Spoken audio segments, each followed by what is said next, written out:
Halo Binusian, berjumpa lagi dengan saya Frihardina Marsintauli dalam mata kuliah Introduction to Accounting. Dalam video kali ini kita akan membahas mengenai Financial Statement Analysis. Menganalisa laporan keuangan berarti mengevaluasi 3 karakter dari perusahaan, likuiditasnya, profitabilitasnya, dan solvabilitasnya. Beragam cara digunakan untuk mengevaluasi pentingnya data laporan keuangan. Ada 3 cara umum yang digunakan adalah sebagai berikut. Yang pertama, kita menganalisa secara analisis horizontal, yaitu mengevaluasi serangkaian data laporan keuangan selama periode waktu tertentu.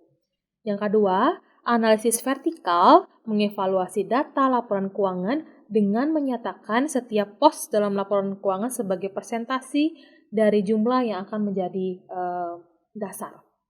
Yang ketiga, analisis rasio menyatakan hubungan di antara pos-pos yang dipilih dari laporan keuangan. Ini biasanya menggunakan rumus-rumus analisis rasio.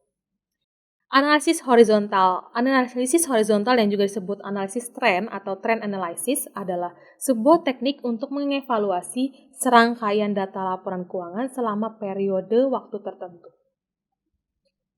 Tujuannya adalah untuk menentukan kenaikan atau penurunan yang telah terjadi. Perubahan ini dapat dinyatakan dengan baik dalam jumlah maupun presentasi. Berikut tampilannya. Rumusnya adalah perubahan sejak periode dasar sama dengan adalah jumlah tahun ini dikurangi jumlah tahun dasar dibagi dengan jumlah tahun dasar. Yang kedua, analisis vertikal.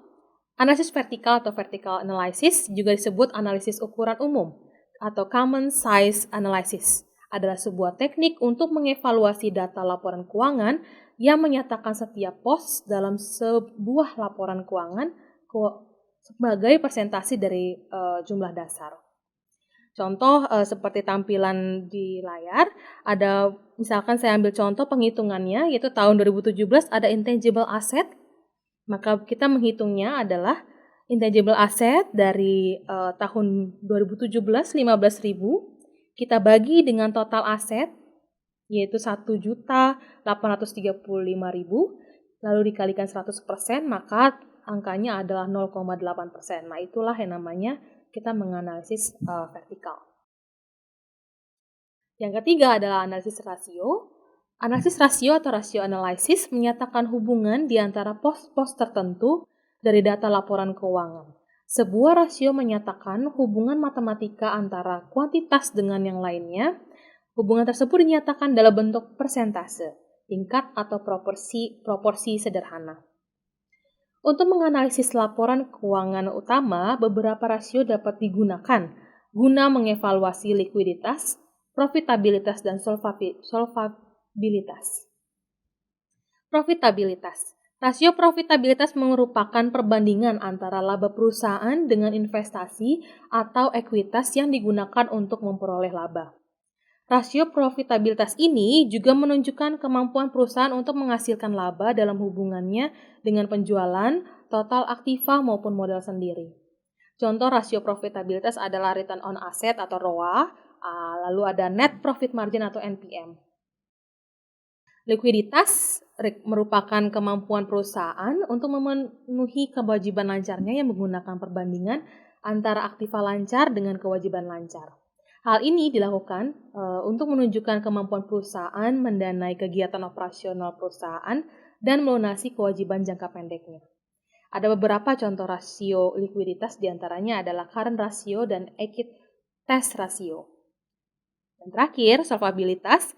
Solvabilitas adalah kemampuan membayar semua utang kepada pihak ketiga pada saat tanggal jatuh tempo dengan penghitungan bahwa nilai harta perusahaan lebih tinggi daripada nilai semua kewajiban. Beberapa contoh rasio solvabilitas diantaranya adalah time interest earned, debt to total asset, dan debt to equity ratio. Semakin tinggi rasio ini, semakin tinggi pula resiko keuangan dalam suatu perusahaan. Demikian pembahasan materi mengenai Financial Statement Analysis. Semoga semua materi yang ada dapat membantu Bapak Ibu. Sukses selalu untuk Bapak Ibu sekalian dan sampai berjumpa di lain kesempatan.